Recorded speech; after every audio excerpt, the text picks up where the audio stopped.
شاہ بھی ہے اور بادشاہ بھی ہے، حسین دین بھی ہے اور دیپنا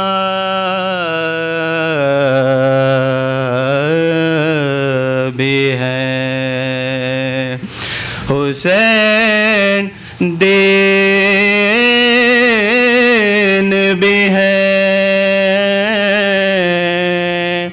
اور دیپنا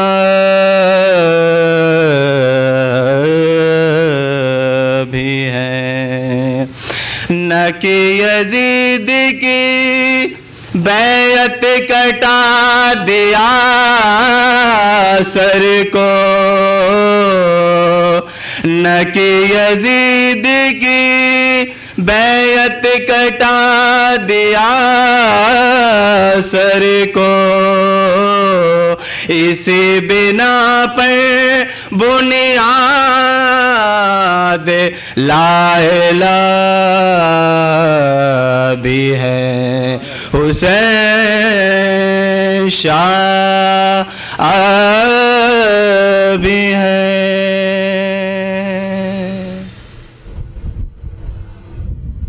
دولت اگر ملی ہمیں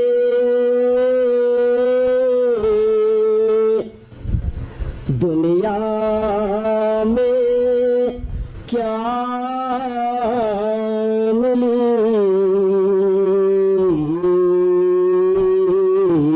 دولت اگر ملی ہمیں دنیا میں کیا ملی، اور سب کچھ ملا جو فتح مشکل کشا ملی، سب کچھ ملا جو فتح مشکل کشا ملی، بولے فرشتے خود مبارک اے نقی، بولے فرشتے خود مبارک اے نقی،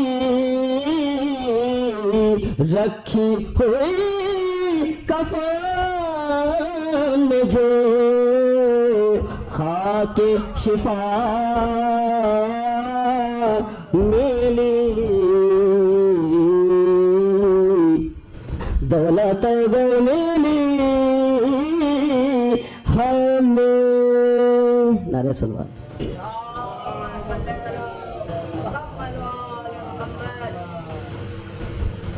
چند شعر شہزادہ علی اکبر کے حوالے سے آقا حسین کی بارگاہ میں پرسہ پیش کر رہے ہیں۔ بولے پدر سکبر برچھی نہ کھینچنا، بولے پدر سکبر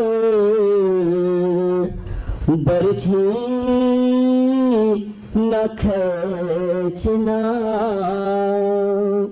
ہے جان اب لبوں پر، ہے جان برچھی نہ کھینچنا بولے پدر سے اکبر برچھی نہ کھینچنا بابا نظر کو پھیر لو دم ٹوٹنے لگا برچھی کے پھل سے خون ہے دل کا رکا ہوا ابلے گا خو زمین پر ابلے گا خو زمین پر برچھی نہ کھینچنا بولے پدر سے اکبر برچھی نہ کھینچنا میں نے تمہیں بلایا تھا تاکہ میں کہہ سکوں بالکل نہ غم کرو میرے دل کو ہے آپ کو بیٹھے رہو یہاں مگر بیٹھے رہو یہاں مگر برچھی نہ کھینچنا بولے پدر سے اکبر برچھی نہ کھینچنا اماں کو یہ خبر نہ ہو مجھ کو سنا لگی غش آ گیا تھا بس ذرا شدت کی پیاس تھی میں آ رہا ہوں جاؤ گھر ارے برچھی نہ کھینچنا بولے پدر سے اکبر برچھی نہ کھینچنا بولے حسین باپ کو بہلا رہے ہیں آپ معلوم ہے یہاں سے کہاں جا رہے ہیں آپ کہتے ہم کو پھیر کر برچھی نہ کھینچنا بولے پدر سے اکبر برچھی نہ کھینچنا اکبر پکار باپ سے دل کو سنبھالیے ٹوٹی سنا کلیجے میں رہنے ہی دیجیے ٹوٹی سنا ایک نعرہ صلوات ایک نعرہ صلوات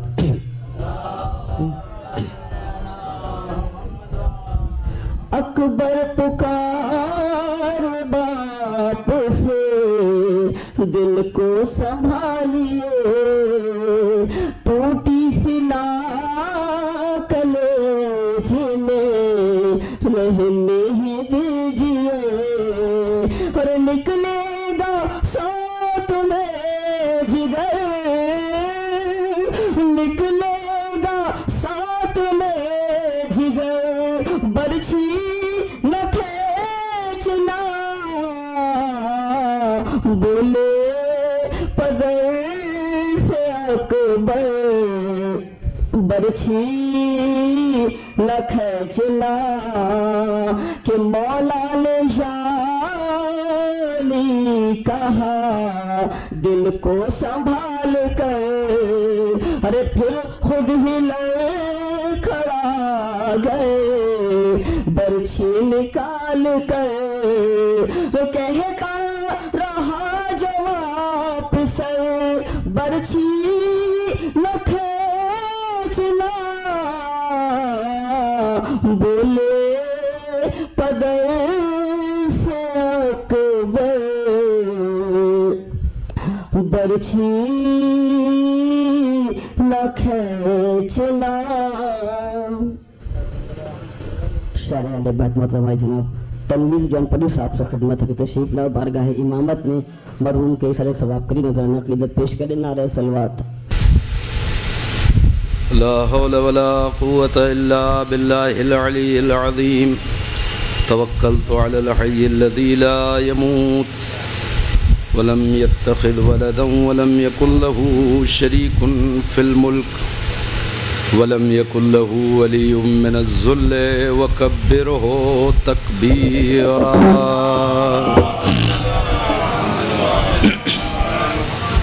وأعوذ بالله من الشيطان اللعين الرجيم. بسم الله الرحمن الرحيم.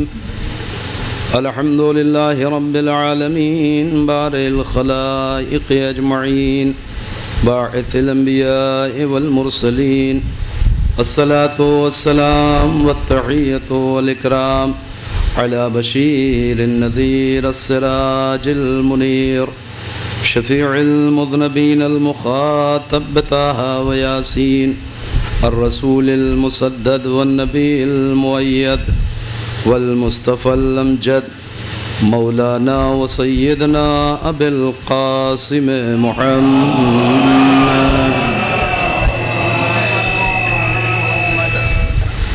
وعلى آله الطيبين الطاهرين المعصومين المظلومين ولعنة الله على أعدائهم أجمعين من الآن إلى قيام يوم الدين. أما بعد فقد قال الله تبارك وتعالى في القرآن الحكيم.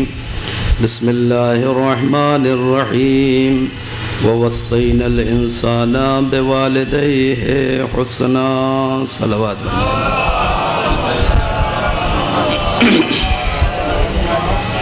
قبل اس کے کہ آغاز گفتگو ہو گزارش ہے کہ ایک بار سورہ حمد اور 3 بار سورہ اخلاص کی تلاوت فرمائیں.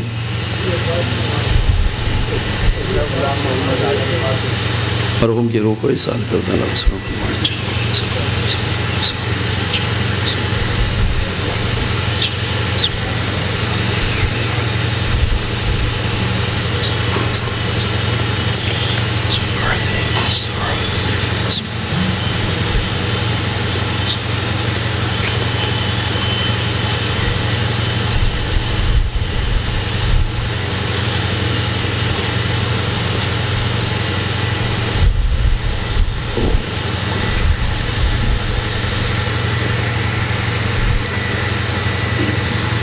سید علی عباس ابن سید غلام علی ہاشم.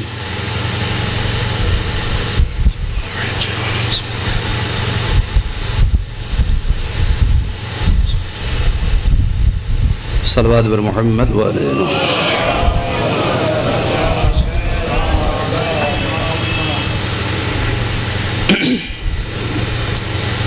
عزیزان گرامی مجلس اصال ثواب ہے. ایک مومن کے اصال ثواب میں بعنوان چہلوم منعقد ہے اور قرآن مجید کی جس آیہ کریمہ کو گفتگو کا عنوان بنایا ہے یہ اللہ کی وصیت ہے کہ جو اس نے انسان سے کیا ہے. ایک صلوات اور پڑھ لیجئے محمد والے محمد پر.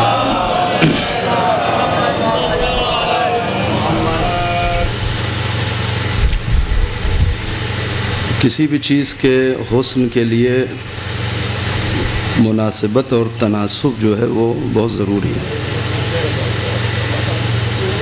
حسن کہتے ہی اصل میں تناسب کو ہے. اگر ہر چیز اپنی درست جگہ پر ہو تو حسن پیدا ہوتا ہے اور ذرا سا کسی بھی چیز کی جگہ کو اس کی جگہ سے دائیں بائیں کر دیا جائے تو حسن جو ہے وہ قبح میں تبدیل ہو جاتا ہے اور شے حسین سے قبیح ہو جاتی ہے۔ آنکھ کی جگہ کان ہو، کان کی جگہ آنکھ ہو، ناک کی جگہ دہن ہو، دہن کی جگہ ناک ہو۔ انسان کیوں اس قدر یہ کائنات حسین ہے؟ یہ جو دنیا میں حسن ہے، خوبصورتی ہے، بیوٹی ہے، اس کا راز یہی ہے کہ ہر شے اپنے مقام پر ہے۔ ہم اپنے گھر میں جب ہوتے ہیں تو گھر میں انسان کے بیڈ روم بھی ہے، ڈرائنگ روم بھی ہے، کچن بھی ہے نا؟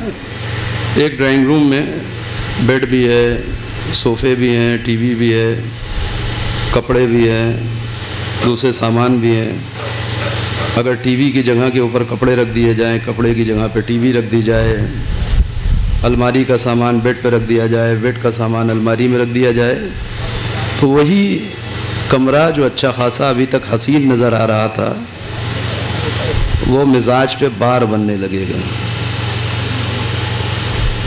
حسن پیدا تب ہوتا ہے، خوبصورتی پیدا تب ہوتی ہے کہ جب ہر شے بالکل مناسبت سے صحیح جگہ پہ رکھی جائے۔ دنیا جو اس قدر خوبصورت ہے اس کا راز یہی ہے کہ خالق کائنات نے ہر مخلوق کو اس کے صحیح مقام پر رکھا ہے، اور اس کے حسن میں گڑبڑی پیدا ہی تب ہوتی ہے کہ جب کوئی انسان اللہ کے عطا کردہ مقام سے کسی کو گھٹاتا ہے یا بڑھاتا ہے۔ ایک صلوات پڑھیے محمد والے محمد پر۔ تو بہرحال آپ کچھ دیر برداشت کریں مجھے۔ ایک باپ کے ایصال ثواب میں مجلس ہے، ایک مرد مومن کے ایصال ثواب میں مجلس ہے۔ آقا دانشمند ایک بہت خوبصورت سا واقعہ نقل کرتے ہیں کہ سچا واقعہ۔ ان کا ایک بیٹا اپنی کرسی پر بیٹھا ہوا کچھ پڑھ رہا تھا یا کچھ لکھ رہا تھا، اور پیچھے سے باپ نے آ کر کے اس کے کاندھے پہ ہاتھ رکھا، اس سے پوچھا کیا کر رہے ہو؟ اس نے بتایا کہ پڑھ رہا ہوں۔ کہا یہ بتاؤ کہ اس دنیا میں، اس کائنات میں سب سے مضبوط اور قوی اور سب سے زیادہ طاقتور انسان کون ہے؟ بیٹے نے جواب دیا میں۔ اب یہ جواب وہ تھا کہ جس کی توقع باپ کو نہیں تھی،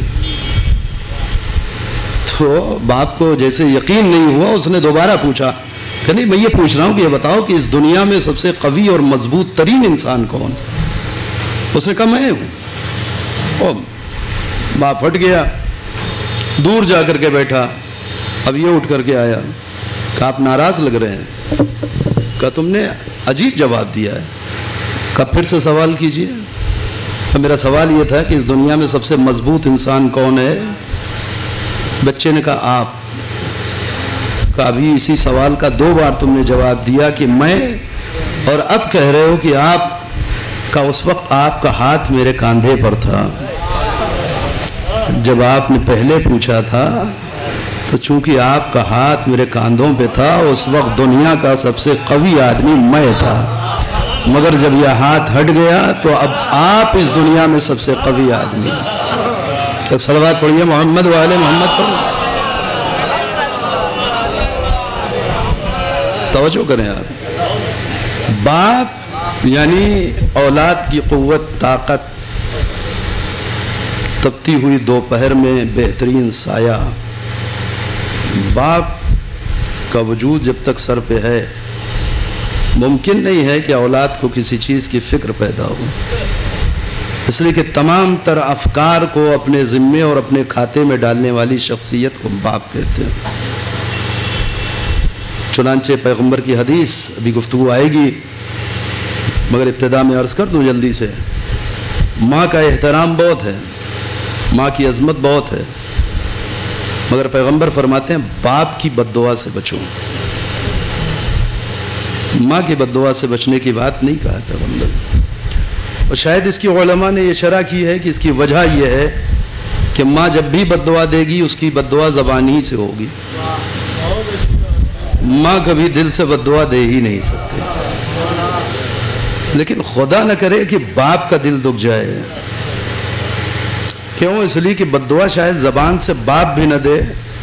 یہ جو ایک لفظ مشہور ہے نا آق، اب توجہ کریں، میں آج کچھ کام کی باتیں اپنے نوجوانوں اور بچوں سے کرنا چاہتا ہوں، بزرگوں سے معذرت کے ساتھ. یہ لفظ آق بہت زیادہ مشہور ہے ہمارے سماج میں، معاشرے میں، اور ابھی کسی سے بھی پوچھ لیا جائے نوجوانوں میں سے کہ بتاؤ آق کا مطلب کیا ہے، تو پوری ایک تمہید باندھے گا. اور آق وہ کہ جسے والدین نے آق کر دیا ہو اور اپنے سے بے دخل کر دیا ہو اور اپنا رشتہ اس سے قطع کر لیا ہو، یہ وہ ساری چیزیں کہ جو آق ہے نا. کیونکہ انہی چیزوں کو ہمارے سماج اور معاشرے میں آق سمجھا جاتا ہے کہ اگر کسی باپ نے اپنے بیٹے کے سلسلے میں وصیت کر دیا، اخبار میں دے دیا، اعلان کر دیا، علل اعلان اس سے اظہار براعت کر دیا، تو وہ بچہ آق ہے.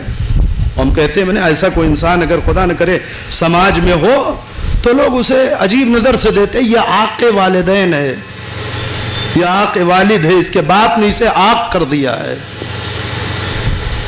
پوری ذمہ داری سے عزیزو ایک جملہ کہہ رہا ہوں، اس لیے کہ اگر اسی آق پر چلیں گے تو گفتگو پھیل جائے گی، لہذا ایک جملے میں پوری ذمہ داری کے ساتھ کہہ رہا ہوں، آق میں نہ کچھ کیا جاتا ہے، نہ کرایا جاتا ہے، نہ اعلان ہوتا ہے اور نہ اظہار برات، کچھ نہیں.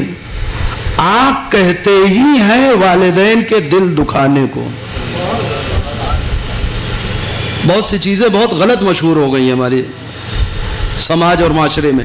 ہم سمجھتے ہیں جب تک پیپر میں اعلان نہ کر دیا جائے، اخبارات میں دے نہ دیا جائے، لوگوں کے درمیان اظہار نہ کر دیا جائے، اس وقت تک کوئی انسان آق نہیں ہوتا. نہیں، ہم میں سے نہ جانے کتنے نالائق ایسے ہیں کہ جو زندگی میں کتنی بار آق ہوتے ہیں، ٹھیک ہوتے ہیں، آق ہوتے ہیں، ٹھیک ہوتے ہیں. اس لیے کہ ہر وہ لمحہ کہ جس وقت اولاد کی کسی حرکت کی بنیاد پر ماں یا باپ کا دل دکھ گیا، اس وقت تک وہ آق ہے جب تک کہ دوبارہ والدین راضی نہ ہو جائے. توجہ کریے گا. اور اسی کے اعتبار سے انسان کی زندگی جو آنے والی آگے کی حیات ہے وہ مرتب ہوتی ہے. توجہ کریں، ایک صلوات اور پڑھ لیں محمد والے محمد. جو کچھ بھی انسان کے سامنے آ رہا ہے اس کی حیات میں، اس میں بہت بڑا اگر کہیں کوئی محرک ہے اور مؤثر ہے کوئی عمل تو ماں باپ ہیں. توجہ کریے گا. یہ جو لوگ پریشان رہتے ہیں، یہاں تعویذ اور وہاں دعا اور یہاں فال اور وہاں جنتری، یا ان سب کو سمیٹ کے دوسرے لفظوں میں یوں کہہ دیا جائے کہ الگ الگ طریقے کی دعاؤں کو تلاشتے ہیں کہ اگر یہ دعا مل جائے تو یہ کام ہو جائے، وہ دعا مل جائے تو فلاں کام ہو جائے، اور یہ تعویذ مل جائے تو اس سے یہ کام ہو جائے. میں آپ کو ایک ماسٹر کی بتا دوں جس سے ہر تالا کھلتا ہے. اس ماسٹر کی کا نام ہے اطاعت والدین. زندگی میں ہر شے کے لیے الگ الگ بھٹکنے کی ضرورت نہیں ہے. اگر انسان اپنے ماں باپ کا فرما بردار بن جائے، نہ کسی تعویذ کی ضرورت ہے، نہ کسی دعا کی ضرورت ہے، نہ کہیں سے ذکر کی ضرورت ہے، کسی چیز کی اصلاً ضرورت نہیں. آپ یقین جانیں کہ وہ ماسٹر کی ہے کہ جس سے ہر بند تالا کھل جاتا ہے. رزق کا تالا ہو، صحت کا تالا ہو، ترقی کا تالا ہو، عزت کا تالا ہو، جتنے بند تالے ہیں ہر تالے کو کھولنے کے لیے اگر کوئی ایک چابی ہے تو ماں باپ کی خوشنودی ہے. اگر ماں باپ خوش ہیں، یہ یقین مانیے کہ پھر زندگی کے کسی موڑ کے اوپر کسی راستے میں آگے بڑھنے کے لیے کوئی تالا ہے ہی نہیں.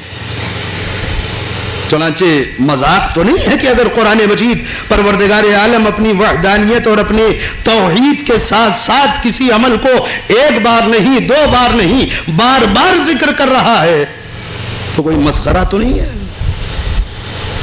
کوئی مذاق تو نہیں ہے. توجہ کریں آپ. وَلَقَدْ أَخَذْنَا مِيثَاقَ بَنِي إِسْرَائِيلَ أَن لَّا تَعْبُدُونَ إِلَّا اللَّهَ. ہم نے بنی اسرائیل سے یہ عہد اور میثاق لے لیا تھا کہ وہ اللہ کے علاوہ کسی اور کی عبادت نہیں کریں گے. وَبِالْوَالِدَيْنِ إِحْسَانًا. اپنی توحید کے ساتھ اگر کسی عمل کو رکھا ہے قدرت نے تو والدین کے ساتھ احسان، والدین کے ساتھ حسن سلوک. توجہ کریں. اچھا یہ بنی اسرائیل کا تذکرہ ہے. وَقَضَىٰ رَبُّكَ أَلَّا تَعْبُدُوا إِلَّا إِيَّاهُ وَبِالْوَالِدَيْنِ إِحْسَانًا. ہماری گفتگو تمہارے رب کا یہ فیصلہ ہے کہ اس کے علاوہ کسی اور کی پرستش نہیں ہوگی. وَبِالْوَالِدَيْنِ إِحْسَانًا. اور والدین کے ساتھ نیک کام ہوگا, اس نے سلوک ہوگا. دو جگہوں کے اوپر اسی بات کو لفظ وصیت سے بیان کیا قدرت نے. آپ اندازہ لگائیے وصیت کس چیز کے بارے میں کی جاتی ہے. اس لیے کہ پوری بحث ہے نا کہ خالق کائنات انسان کو وصیت کر رہا ہے. وصیت کس چیز کے بارے میں ہوتی ہے؟ وصیت خاص چیزوں کے بارے میں ہوتی ہے. جس چیز کی اہمیت نظر میں ہوتی ہے اس کے بارے میں وصیت ہوتی ہے. اور شاید یہی لطف ہے کہ قدرت یہ کہہ رہی ہے کہ وَوَصَّيْنَا الْإِنسَانَ بِوَالِدَيْهِ حُسْنًا, اور دوسری آیت میں احسانا. وَوَصَّيْنَا الْإِنسَانَ بِوَالِدَيْهِ احسانا. ہم نے انسان کو وصیت کیا ہے کہ اپنے والدین کے ساتھ احسان کرے. ہم نے انسان کو وصیت کیا ہے کہ وہ اپنے والدین کے ساتھ حسن سلوک کرے. توجہ کریے گا. اور یہ تو نہایت خوبصورت آیت ہے. ایک تو وصیت کے ساتھ تاکید ہے, اور دوسرے نہ مسلمانوں کا تذکرہ ہے نہ مومنین کا تذکرہ ہے. توجہ کریں, نہ مومنین سے وصیت ہے اور نہ مسلمانوں سے وصیت ہے. وصیت کس سے ہے؟ وَوَصَّيْنَا الْإِنسَانَ. جو بھی انسان ہے اس سے خدا کی یہ وصیت ہے. توجہ کریے آپ.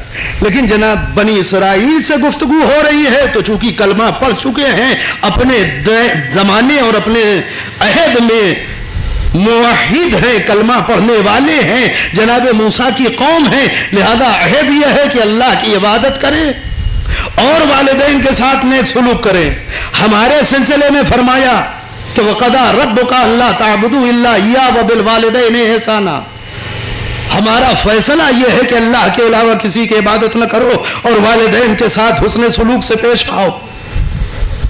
توجہ کریں آپ. مگر جب لفظ وصیت کا استعمال کیا تو اب کسی قوم کو خطاب نہیں کر رہا ہے, اب سیدھے کہہ رہا وَوَصَّيْنَا الْإِنسَانَ بِوَالِدَيْهِ. ہم نے انسان کو یہ وصیت کیا کہ اپنے والدین کے ساتھ حسن سلوک کرو. توجہ کریں آپ. مطلب کیا ہے؟ یعنی یہ وہ عمل ہے کہ اگر انسان اس سے بھی غافل ہے تو وہ انسانیت کے دائرے سے باہر ہے. پھر انسان نہیں. ایک صلوات پڑھیں محمد والے محمد پر.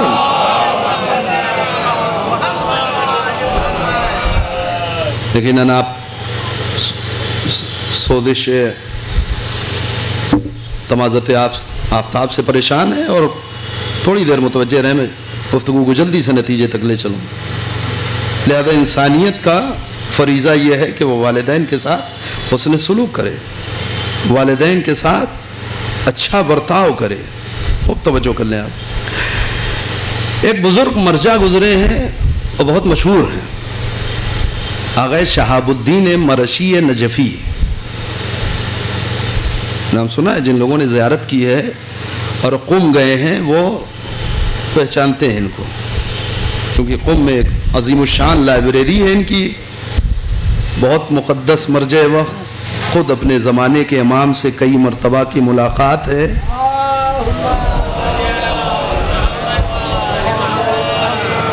بالخصوص بات آج باپ کی, پدر کی. آغا شہاب الدین مرشی نجفی چھوٹے سے تھے, کس مقام تک پہنچے اس کو آپ تلاشیے گا, نیٹ پہ سرچ کریں, گوگل پہ دیکھیں, کتابوں کو پڑھیں. آغا مرشی نجفی نے کتنا کام کیا ہے قوم کے لیے اور دین کے لیے, اور کس عظیم مرتبے کے اوپر فائز ہوئے. چھوٹے سے ہیں. ماں نے نیچے سے اوپر بھیجا کہ جاؤ جا کر کے بابا کو بلا لاؤ. ان کے والد مکان کے اوپری حصے پہ تھے, اپنی لائبریری میں اپنے کمرے میں بیٹھے کسی کتاب کا مطالعہ کرتے کرتے لیٹتے سو گئے. ماں نے نیچے سے بھیجا کہ جاؤ بابا کو بلا لاؤ. دوڑتے ہوئے سیڑھی سے اوپر آئے, میرے نوجوان پہچانے کہ باپ کہتے کسے ہیں. میں نے عرض کیا نا کہ زندگی میں ہر کامیابی کا تالا اگر کھولنا چاہتے ہیں آپ، اس کی ایک چابی ہے بس، اور کوئی چابی نہیں. ننھے سے چھوٹے سے مگر تربیت اچھی آغوش کی ہے، بچپنے ہی میں تربیت کر دی گئی ہے، ماں باپ کے احترام سے آگاہ کیا گیا ہے. دوڑتے ہوئے اوپر پہنچے تو کیا دیکھا کہ باپ ایک کتاب سینے پہ رکھی ہے، لگتا ہے پڑھتے پڑھتے سو گئے. خوب توجہ کریے، چھوٹا سا بچہ ہے اور مشکل میں پریشان، گرفتار. ایک طرف ماں کا حکم ہے کہ باپ کو بلا کے لائے، دوسری طرف باپ کی آنکھ لگ چکی ہے، اگر جگائیں تو باپ کو تکلیف ہو سکتی ہے. اب کیا کریں؟ کہتے کچھ دیر تک پریشان رہے کہ نیچے جائیں بغیر بلائے ہوئے تو ماں کے حکم عدولی ہوتی ہے، باپ کو جگا دیں تو باپ کی نیند میں خلل پڑتا ہے.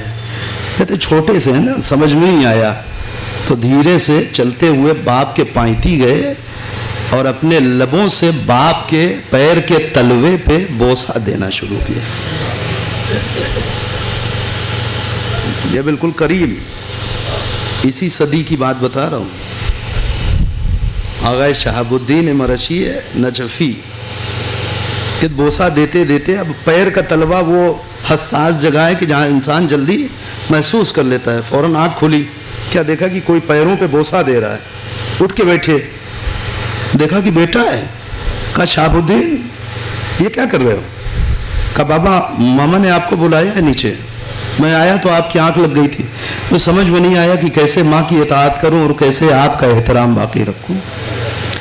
توجہ کریے گا. کہتے ہیں اسی وقت آغا مرشی نجفی کے والد نے ہاتھوں کو بلند کیا کہ پروردگار اس بچے کو اس قدر بلندی عطا فرما دے اور اسے اپنے دین اور اپنے ائمہ کیا خادم بنا دے. دو دعائیں دی تھیں. نتیجہ یہ ہے کہ شہاب الدین مرشی نجفی بن کر کے سامنے آئے. وہ شہاب الدین کے جو ایک ایک مسئلے کے حل کے لیے زمانے کے امام سے ملتے تھے. یہ صلوات پڑھے محمد والے محمد. توجہ کریے.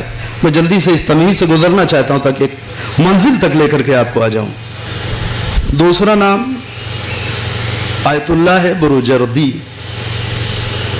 یہ بھی بہت چمکتا اور روشن اور خوبصورت ایک نام ہے تشیع کا، آغا بروجردی. توجہ کریے.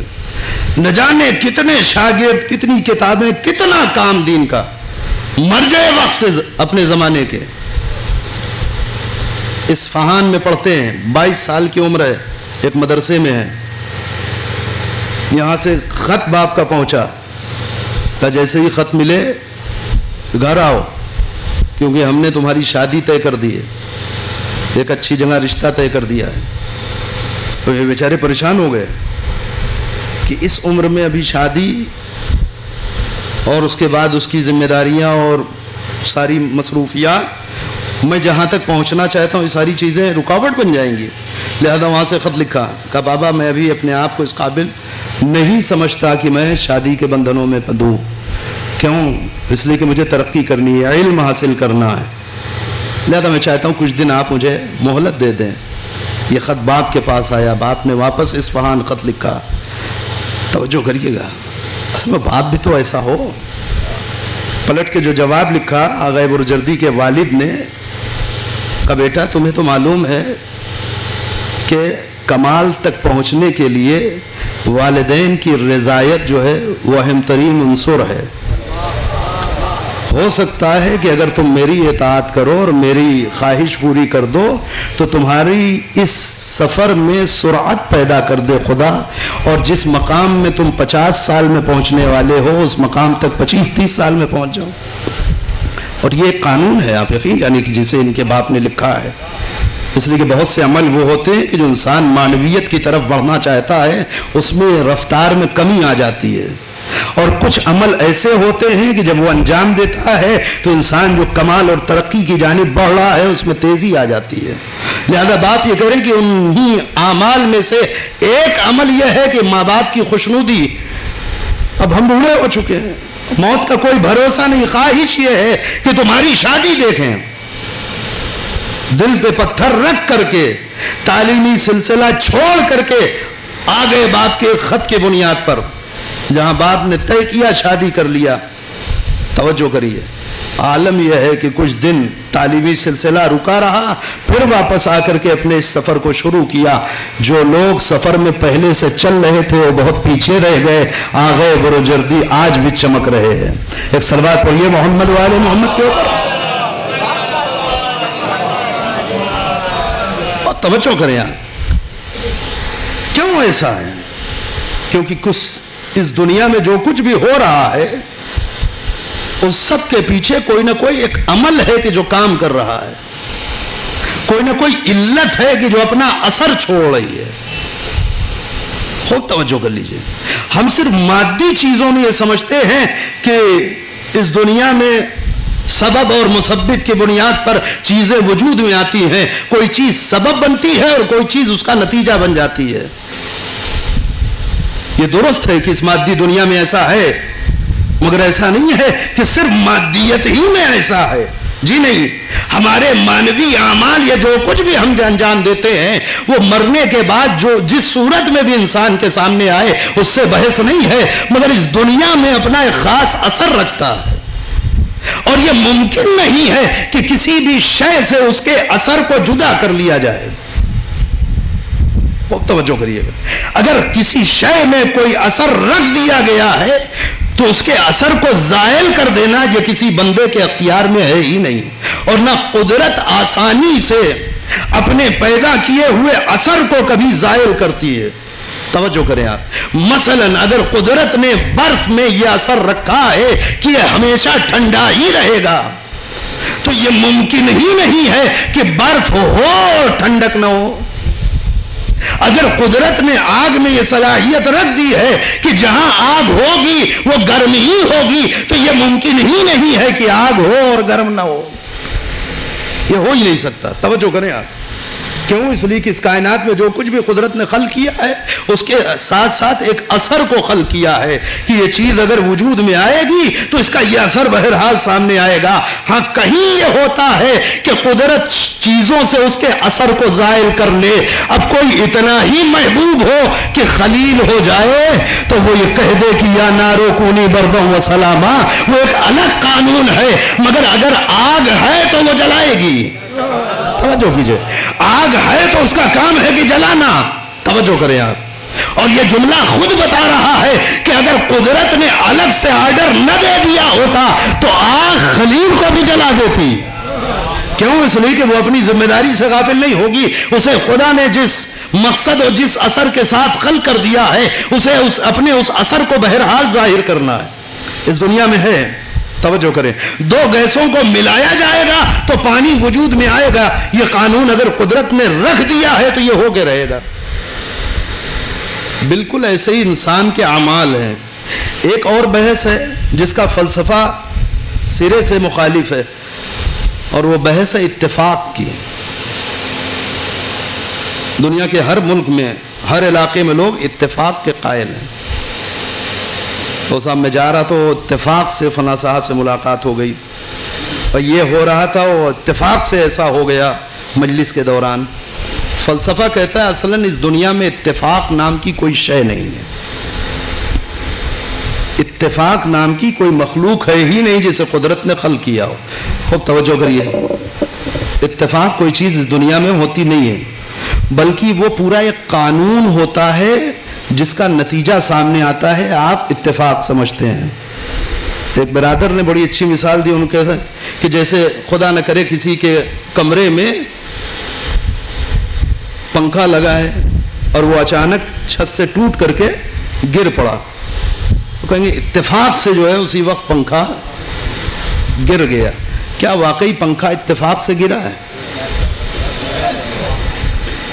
کئی قانون ہیں کہ جو اپنا اپنا اثر دکھا رہے ہیں.